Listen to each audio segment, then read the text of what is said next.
பலருடைய ஓட்ட காலி பண்ணிருக்காரு சார் விஜய். அதான் சார், பலருடைய ஓட்ட காலி பண்ணிருக்காரு.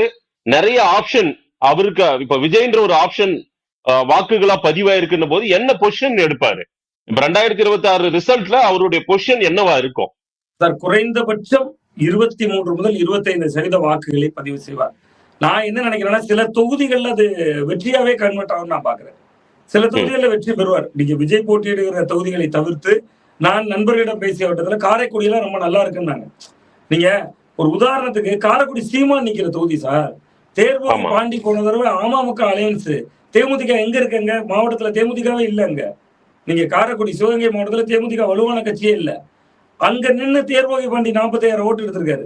மாங்குடி ப. சிதம்பரத்துக்கு ஆதரவாளர். அந்த தொகுதியில நான் சொன்னேன் சோசியல் மீடியா, அந்த சோசியல் மீடியா மட்டும் தானே பிரபுவை கொண்டு போயிருக்க. ஒரு பல் டாக்டரை அந்த ஏரியா முழுவதும் பிரபலமாக்குனது என்னது? நீங்க காரைக்குடியில போய் விஜய் பேசவே இல்லையே.